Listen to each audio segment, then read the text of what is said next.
Now, Kenya's new deputy president, together with his wife, that is Prof. Kithure Kindiki, and his wife, Dr. Joyce Kindiki, arrived today in style at KICC Nairobi.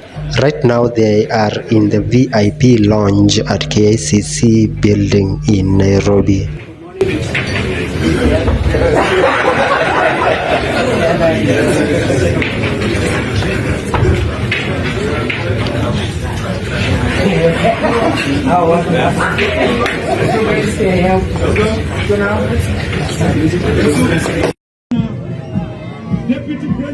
Now here the DP and the second lady, Dr. Joyce, are coming from the VIP lounge at KICC, and they are walking to where the ceremony will be conducted.